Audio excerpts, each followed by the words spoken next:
시청자 여러분 안녕하십니까.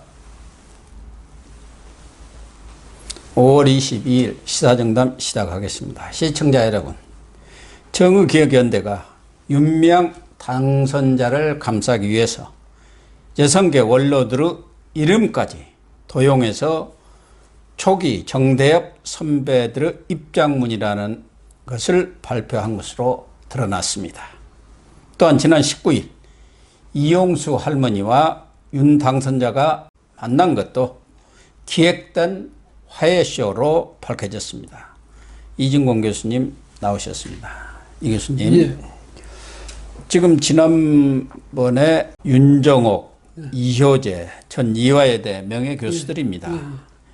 이분들의 이름을 포함해서 12명의 그 정대협 관련 그 원로들, 이 성명서를 뭐 입장문이라는 것을 발표를 했습니다. 그 입장문을 발표를 했는데 이에 대해서 윤정옥, 이화여대 명예교수님, 이 측에서는 정의연에서 그런 입장문을 발표한 데 대해서도 알지도 못하고 그 입장문 발표에 대해서 동의한 적도 없다. 왜 그런 입장문이 나왔는지 모르겠다. 이런 말씀을 하셨어요.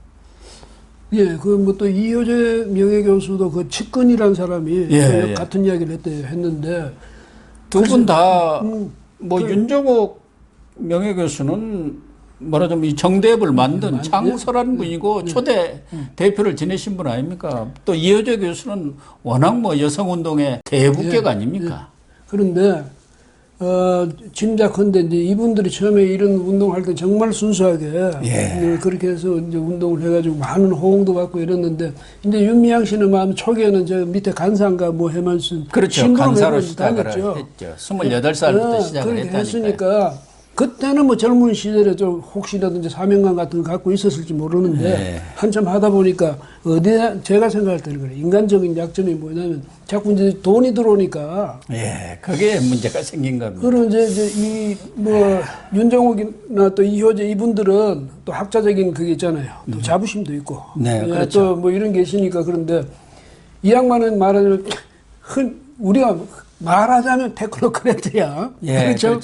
윤미향 씨는 기술적인 뭐 그 안에서 운영 돌아가는 그런 거나 실무, 실행 뭐 그런 일들을 주로 맡은 거죠. 가치라든지 뭐 원대한 목표라든지 이런 것에 철학적인 뭐 그런 토대를 만든다든가 이런 부분보다는 행사를 하고 또 이렇게 기획을 하고 뭐 이런 쪽에 주로 일을 했다고 해요. 테크노크래트죠.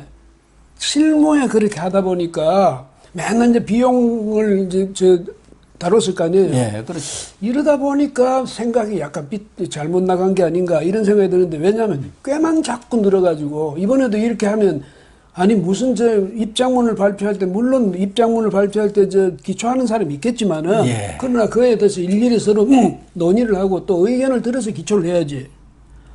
최소한도 당사자들 또 연령이 많으신 분들도 있으니까 이러이러한 취지로 저희들이 입장문을 내겠다든가 동의는 받아야 하는데 지금 윤정옥 이화여대 명예교수 같은 분은 동의도 받은 적도 없고 그러니까 요령만 피운다는 거지 이 사람들이. 이런 것도 이렇게 못된 게만 만약에 된다면 그 노인들이 그분들이 지금 아흔이 넘으신 분 아닙니까? 그분들이 무슨 없는 말을 지어내실 분도 아니잖아요. 그렇죠. 지어낼 필요 없는데 내가 아니었다면 아닌 건지 또 뭐라고 하냐 그랬더니 아니 우리가 일일이 뭐 전화로 그 문장 하나하나를 다 말씀드렸다. 그럼 그 어른들이 거짓말했다는 거예요? 그래서 윤정옥 교수 같은 경우는 95세지만 1980년대 우리나라 최초로 위안부 문제에 대한 연구를 하셨고 일제시대 정신대 나가라고 이화여대 그때 다닐 때 아닙니까? 그걸 그거 보고 학교를 그만둔 거 아닙니까? 그래서 다시 복학해갖고 이제 이화여대 교수까지 되신 분이고 거기서 평생을 봉직하다가 이제 지금 명예교수로 계시는데 이런 분들이 거짓말할 일은 없지 않습니까? 거짓말할 이유가 없잖아요. 무슨 이유로? 내가 그럼 내가 만약에 자기가 그 입장문을 내는데 동의를 했다면 당당히 동의를 하시지 이런 분들이 왜 지금 와서 아니라고 하겠어요? 그러니까 이거는 물론 뭐 여러 사람 되니까 어떤 한두 사람하고 논의를 했을 수 있지. 했을 수 있는데 이걸 전체적으로 뭐 일일이 문장을 다 말씀드리고 읽어드리고 동의받아 이런 식으로 거짓말을 해대면 이건 정말 말이 안 되죠. 그렇습니까요. 어쨌든 뭐 윤미향 씨에 대해서 윤정욱 교수는 할머니들에게 못할 짓을 했다. 못할 짓 했지. 또 특히 이 정대본 정치욕으로는 절연하기로. 예. 그게 본래 목적 속에 정신 속에 들어있다. 정치와 엮이지 않는다. 그랬는데 이렇게 정치가 엮이다 보니까 할머니들 입장에서는 일본에게 한번 속고 또 이런 정치에 또 우리 정치에 엮여가지고 속는 두 번의 큰 상처를 받는 것 아니냐 이런 말씀을 하셨는데 공감이 가더라고요. 이용만 당한다 그런 거죠.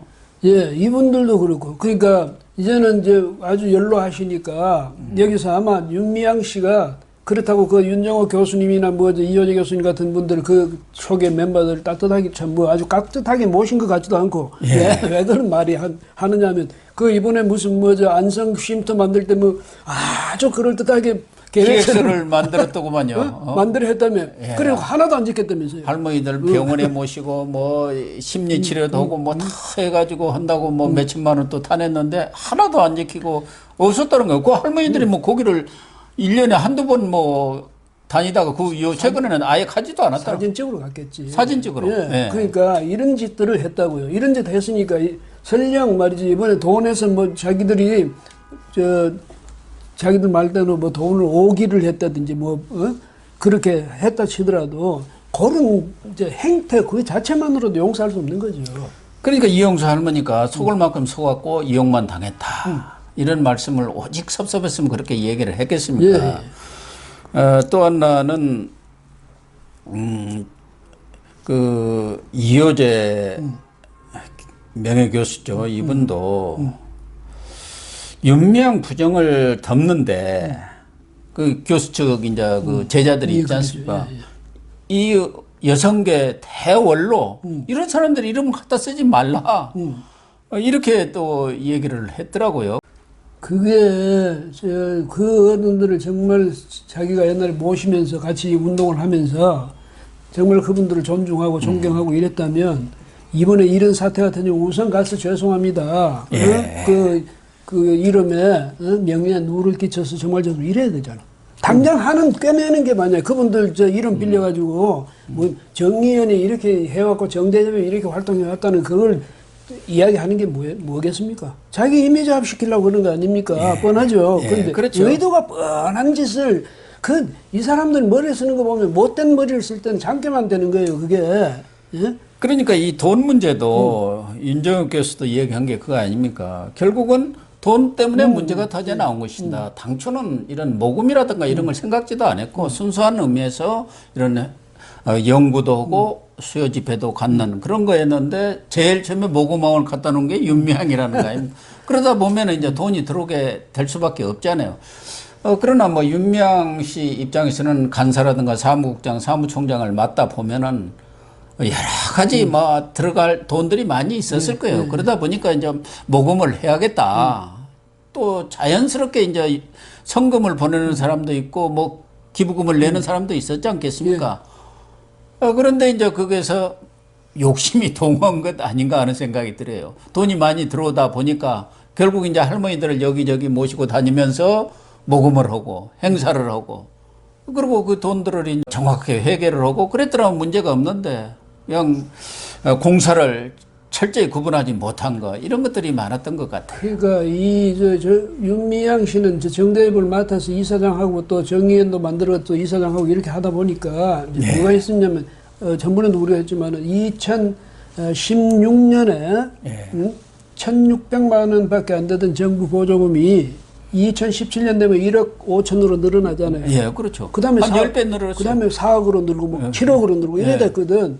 이래 되니까 이제 세상이 만만해지기 시작한 거야. 뭐냐면 정부도 그러니까 현재 문재인 정권은 특히 뭐냐면 시민단체나 시민사회단체에 약하거든. 거기다가 문재인 대통령은 또 이 반일 재미 좀 봤잖아요. 솔직한 반일 얘기가. 가지고 재미 봤거든. 그런데 여기서 정의연의 역할이 상당히 했을 거라고. 그럼 정의연 입장에서 생각할 때 윤미향 이 사람 입장에서 생각할 때는 야 나도 이제 거물이 된 거야.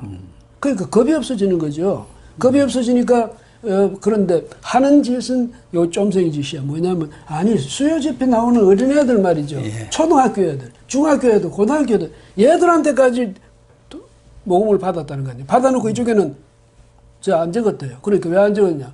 누라겠다고. 또 아니면 옥이다.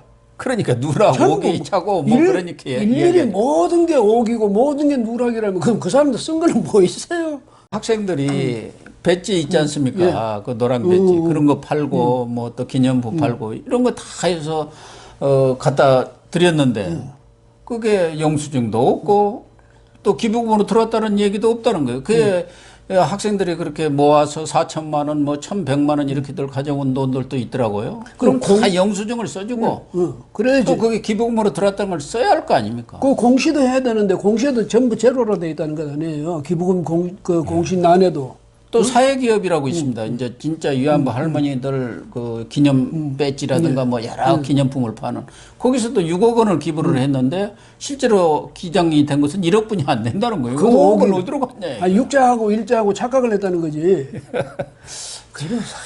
그런 거 보면요. 일일이 다 5억이야. 일일이. 그럼 그거 5억이 아니지. 어쩌다가 저 100개 중에 하나쯤 잘못 쓰진 게 그게 5억이지. 예. 예? 1부터 10까지 다 잘못 썼는데 그게 어떻게 5억이에요? 그러니까요. 참 이해가 안 가는데 어쨌든 이 정의기억연대라든가 정대협이 위안부 문제 특히 노무현 전 대통령부터 문재인 정권에 이르기까지 사회 시민사회단체 뭐 DJ 정권 때도 그랬습니다만 정치적인 소수 세력이 정권을 잡다 보니까 이제 시민사회라든가 또 노총이라든가 전교조라든가 이런 세력들을 자기의 정치적 지지 기반으로 끌어들이다 보니까 그리고 그 사람들을 끌어들이는 대가로 여러 가지 좋은 자리들을 많이 주었어요. 청와대라든가 뭐 일반 공기업이라 그러다 보니까 이게 권력기관화 된 거예요. 그렇죠. 예. 정권의 주요한 축이 돼버렸고 물론 초기에는 그런 분들 중에 상당히 괜찮은 분들이 많이 있었죠. 순수하게 이런 시민사회단체 활동도 하고. 근데 그 후로는 이렇게 권력기관이 돼갖고 어떻게 보면 지금은 관변단체가 돼버린 거 아닙니까? 그렇죠. 압력단체에다가 또 관변단체로서 또 압력이 굉장해요. 또 힘이. 영향력이 굉장히 크고. 이러니까 감히 누가 나를. 그러니까 정부기관이라든가 지원금을 주고도 국고보조금을 주고도 제대로 감시를 하지를 않은 거예요. 누가 감히 알아서. 누가 감히 나를 감시해 이래 되는 거지. 그러면 정부 부처에서도 만약에 그 장관이라도 어쩐지 건드리기가 껄끄러운. 껄끄럽죠. 찜찜하죠. 잘못 건드렸다가 이거 그러니까. 덧나니까 그냥 야 모른 채 해. 웬만하면은 뭐 그렇게 됐겠죠. 예, 그래서 넘어왔으니까 이 사람들이 갈수록 감이 커져가지고 이제는 감히 누가 나를 건드리 이렇게까지 온 거예요. 왔는데 다른 데서 터진 게 아니라 내부에서 터져버린 거야. 이용수 할머니가 설마 할머니들이 안이 넘은 그 할머니들이 감히 대들 줄은 몰랐겠지. 그동안 눈치를 봤다는 거 아닙니까? 여러 가지 뭐 어쨌든 보조금도 조금씩이라도 주고 거기서 또 생활도 하고 그러다 보니까 눈치를 봤는데 결국은 권력의 욕심을 내다 보니까 그 정점에 금배지까지 간 거예요. 거기에 대해서 이용수 할머니는 용납을 못한 거죠. 윤정욱 교수가 이야기한 대로 정대협은 정의기억연대는 정치와 절연하기로 정치에 엮이지 않기로 했는데 금배지를 단 거 아닙니까? 그걸 이용해서 누가 보더라도. 그러니까 이용수 할머니가 기자회견을 해서 그 사실을 얘기한 거 아닙니까? 왜 우리 문제 해결 안 하고 정치로 갔느냐. 그러니까 참 나 윤미향이란 그 사람 이 정신세계를 이해를 못하겠어요. 어떻게 거기서 감히 내가 배지를 달 생각을 했을까? 그러니까 이용수 할머니도 기자회견 때 얘기했지 않습니까? 그 정치 얘기도 했고 또 하나는 제주는 곰이 넘고 돈은 떼놈이 가져간다. 뭐 이런 말이 있는 것처럼 그렇게 많은 돈이 들어오는 것을 몰랐을 리가 없지 않습니까? 할머니들이라고 모릅니까? 오히려 할머니들이 더 잘합니다. 나이 들면은 우리 속담 있잖아요. 눈치만 튼다고. 점프만 알아요. 근데 그냥 무시를 한 거 아니겠습니까? 조금씩. 뭐 1년에 100만 원도 안 되는 돈 이렇게 지원해주고 다른 데다는 펑펑펑 쓰고 그러니까 그게 문제가 된 거죠. 그러니까요, 그게, 뭐, 어디 안성쉼터에 거기다가 왜 탈북자들 불러놓고, 뭐 이야기하고 나중에 그 여성들한테는 30만원씩, 뭐, 그 다음. 3명은 30만원. 매니저 그 사람한테는 50만원 줬대. 네, 50만원. 그러면서 할머니들한테는 10만원도 안 줬다는 거 아니야. 그렇지. 이런 식으로 하니까 뭐 그런 것도 할머니들 참고 넘어가겠는데, 어떻게 우리를 이용해서 네가 출세하려 하느냐 이게 있겠죠. 그 배지를 어떻게 달 생각을 합니까? 거기서 그런 문제도 있었는데다가 또 참 보니까요. 집요하긴 집요했죠.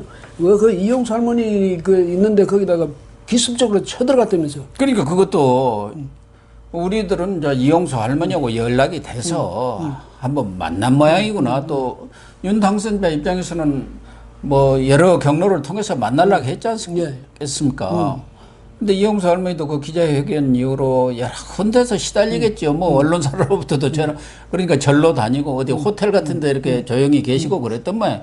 근데 그 쪽에 어떻게 연락처를 알아갖고 호텔로 기습을 했다는 거 아닙니까? 그러니까 누군가가 알려줬겠죠. 왜냐면 저 뭐 공공연히 내가 어디 있다 하고 외치고 다닌 거 아닌데. 아, 금방 알죠. 뭐 그쪽에 지역이라는 게 뻔한 거니까 호텔에 또 계시면은 뭐 이용수 할머니 있다는 거 다 알 거고 그 시민사회단체 그쪽에서 이제 주선을 한 거예요. 그러니까 쇼만 넣은 거예요. 쇼만 그러니까 넣은 화해쇼를 거고. 지금 하러 간 거예요. 아주 그런 저 장대만 늘어가지고 가서 그냥 쳐들어가가지고 거기서 무릎 꿇고 울고 할머니 안아주세요. 그러니까 할머니가 그냥 안아줬다는 거 아니야. 안아달라니까 안아줬지. 맨날 보던 사람이니까. 그 다음에 자꾸 젊은 사람 자꾸 울고 그러니까 자기도 저절로 눈물이 나더라 그건데. 그래, 그것도 슬쩍 나와가지고는 꼭 무슨 뭐 말하는 게 뭐 완전 용서받고 화해된 것 같이 이야기하고. 그러니까 일부 언론한테 또 흘렸겠죠. 그러니까 일부 언론에서는 다 끝났다, 화해됐다, 뭐 이런 식으로 지금 흘렸는데 이용수 할머니가 나는 용서한 바 없다, 딱 그랬다는 거예요. 그러니까 뭐냐면 청와대나 그 민주당에서도 이제 배가 수북 나와가지고 그거 뭐 조사해봐야지 뭐 그거 심각한 거 아니야 이렇게 나왔단 말이죠. 그러니까 이용수 할머니가 그 뭐 화해 용서하셨다며. 뭘 용서? 이래 된 거야. 응? 뭘 용서? 그러니까 저기 25일 날 내가 기자회견 하니까 와서 지보고도 그랬다 와서 들으라고. 그러니까 배신을 당한 사람이 하니까 배신을 한 사람이 와서 직접 듣고 그 기자회견장에서 할 말 있으면 해라. 그렇지. 내가 따질 이런 얘기를 하면 당신이 아니면 아닌다로 얘기를 하는데 가겠습니까? 그러니까 거기는 뭐 기습할 필요가 없고 오라는데 판표정도 안 가요. 예. 기습해야지. 그게 묘미가 거기 있거든. 기습해가지고 상대의 허를 찌른다는 거지. 예. 근데 그때도 뭐 여러 차례 보도가 됐습니다만은 그 남편도 아까 말씀하신 대로 잠깐 베이징 류경 호텔에서 여종업원들이 12명이 기획 탈북을 한 것은 맞는 것 같아요. 국정원이 개입을 했고 그중에 이제 9명은 서울 온다는 사실을 이미 그 지배인이 같이 오면서 얘기를 했고 나머지 3명은 몰랐다는 거 아니겠습니까? 그러니까 이 3명과 그 지배인을 상대로 해서 허모 씨라고 있지 않습니까? 이 월북을 아주 강력히 회유를 했다는 거 아닙니까? 그게 잘 안 먹히니까 이제 돈도 주고 그래서 지원을 해준 거예요. 30만 원, 50만 원을. 그러니까 이게 뭡니까? 근데 그 남편 자체가 김모 씨, 그 사람이 남매 간첩 사건으로 실형까지 받았고 뭐 일부 무죄가 받아서 국가로부터 뭐 보상금도 받았습니다만은 어쨌든 간첩 행위를 하고 저쪽에서 공작금 받은 거 이것만은 또 다 그대로 인정이 된 거 아닙니까? 뭐 간첩 근데 이게 뭐냐 이거요? 뭐 일부에 대해서는 무죄 판결이 나중에 그 재심을 청구해가지고 무죄 판결 받은 건데 일부죠. 받은 건데 문제는 아니 저 여기가 대한민국 맞는지 생각 여기서 북한 에이전트 역할한 거 아니에요? 그렇잖아요. 송만 대리 좀 했습니까? 예? 그러면서 여기서 그렇게 당당하게 그러면서도 국회의원 배지 얻어 달고 이게 뭐 이런 아니 그런데 이제 남편은 그렇다 치고 지금 이 보도된 걸 보면은 언론 보도를 참고할 수밖에 없잖아요. 남편. 정의기억연대하고 희망나비라는 이런 사회단체하고 합동으로 유럽의 그런 평화기행이라는 것을 2014년부터 한 모양이에요. 근데 그 희망나비라는 단체의 간부진들이 주로 민중민주당 옛날에 뭐 이 누구예요? 통진당에 뭐 이석희 뭐 그런 계열들인 것 같아요. 뭐 이런 사람들이 이제 주축이 돼서 유럽을 가서 여기 수요 집회처럼 집회도 하면서 유럽에도 또 위안부 피해를 보신 분들 있잖아요. 그런 지역도 찾아다니고 그런 행사를 쭉 했던 것 같아요.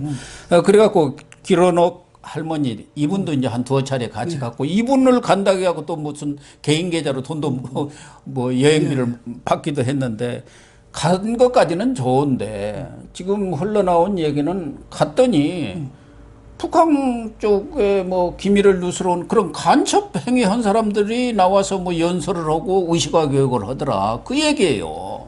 그래. 아니 그러니까 윤명이도 여기도 몇 차례 따라갔다는데 부부간에 사상적인 문제까지도 좀 의심해 볼 수밖에 없지 않느냐 하는 생각까지 든다 이 말이죠. 그 뭐 의심하고 말고 자기가 직접적으로 하고 있잖아요. 지금 공공연히 공공연히 북한 가라고 말이지. 우리 기자회견 해가지고 우리 그 이야기하자. 남편이 주도했다고 하지만 아니 자기도 같이 가 있었잖아요. 네. 같이 가서 그 2박 3일 동안 했다며. 네. 그러면서 그렇게 그것도 말하자면 의식화 교육이야. 세뇌야. 세뇌죠. 그런 식으로 해가지고는 당신이 하고 이제 여기서 같이 기자회견을 우리가 하면 당신들한테도 혜택이 갈 거야.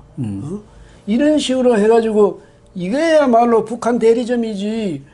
그러니까 민변의 그 장모 변호사라는 사람이 적극적으로 그걸 나서니까 그쪽에서 그랬다는 거 아닙니까? 아, 북한이 좁으면 당신이 가서 살아. 당신이 북한에 대해서 뭘 하느냐. 우리는 평화, 참, 이 자유를 찾아서 목숨 걸고 탈북을 했는데 왜 우리보다 가라고 하느냐. 당신이 가라고 그랬다는 거 아닙니까? 아니, 그러니까, 거기 살았던 사람보다는 옆에서, 여기서 주워 들은 사람이 더 잘한다니까? 아, 뭐, 옛말 있잖아요. 남대문 안 본 사람보다 그래서, 본 사람보다 안 본 사람이 이긴다고. 그러니까 서울 뭐, 가본 사람보다는 안 가본 사람이 더 똑똑하고 더 잘한다지. 그런 거는 마찬가지인데, 지금 말씀하시면 남대문에, 야, 너 서울 가봤더니 남대문에 대자 정말 멋있게 비쳤어. 문턱 있더라고, 뭐 그런 얘기 있잖아. 그런 식으로, 이렇게 하는데, 그런 사람은 이제 유인해가지고 이럴 때 북한에 보내면, 자기들이 무슨 훈장 받습니까? 그러니까 그 남편이 남매 간첩 사건으로 복역을 했는데 그 사람이 무슨 전역을 한 건 아니지 않느냐. 아직까지도 북과에 무슨 연계가 있는지 어쩐지는 모르지만 북에 대한 충성심이랄까?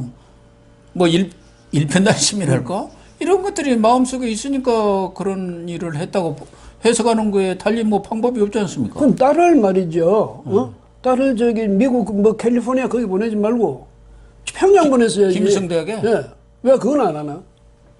왜 간첩 뭐 미국에서 평양 가기가 훨씬 쉽습니다. 여하튼 그러니까 무슨 간첩 혐의 뭐 이런 것 때문에 그 실형까지 선고받고 그 보상금 받은 거 있잖아요. 예. 본인은 1억 9천 받고 그 가족 앞으로 8,900만 원이 받았다며. 뭐 자기들 나중에 말로는 그것도 지금 좀 어긋난다 하긴 하지만 어쨌든 그 돈 가지고 딸내미를 미국에 유학시켰다 하지 않습니까? 그 돈 가지고 평양에 가서 봐. 얼마나 환영받고 훈장받고 왔을 텐데. 왜 그런지. 그러니까 앞뒤가 다른 이런 짓을 하면서 말이죠. 거기다 대한민국 국회의원 배치까지 한다. 기가 막힐 노릇이죠. 이게 정말로. 그런데도 불구하고 지금 당초 청와대나 민주당에서는 뭐 이낙연 전 총리 이야기로 엄중하게 보고 있다 해서 이 문제에 대해서 뭔가 매듭을 지을 모양이다 했더니 최근에 이해찬 대표, 김태년 원내대표 이 사람들 얘기 들어보면은 영 뭐 그거 아닌 것 같아요. 감싸기로 주로 나서고 있는 것으로 이렇게 보이죠. 태도가 싹 바뀌었어요. 우선 이낙연 전 총리 지금 당선자.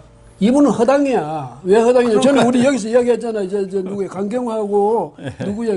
정경도하고 이 사람 총리가 그때 국회 답변에서까지 그렇게 이야기했으니까 이건 이번에 교체되는가 보다 했는데 날아가는 모양이다 했죠. 근데 아니잖아요. 이번에도 마찬가지잖아. 심각하게 생각하고 가서 당에 그 의견을 전달하고 이야기하겠다. 그랬더니 바로 받아서 뭐 김태년이나 또 누구야? 이해찬이 신고한 거 아니라는 거 아니야. 아니고 뭐 조사 결과 보고 그때 판단하자 이렇게 지금 하고 있잖아요. 김태년이라는 사람도 얼마나 한심하냐면요. 어쨌든 국민이 선출한 분이다 이러는데 국회의원 다 국민이 선출하는 거 아니에요. 비례대표는 국민이 선출한 거 아니죠. 정당 몫으로 일정 부분을 떼준 거지. 예? 그런데 무슨 자기들이 뽑아가지고 명부 만들어가지고 그거 가지고 선거 치르고 이제는 문제 생기니까 국민들이 뽑았어요. 국민한테 떠넘기나. 말이 되는 소리를 해야지. 어쨌든 지금 이 부분에 이제 검찰이 수사를 하고 있으니까 검찰한테 철저하게 수사를 해서 진상을 밝히도록 기대를 하는 수밖에 없고요.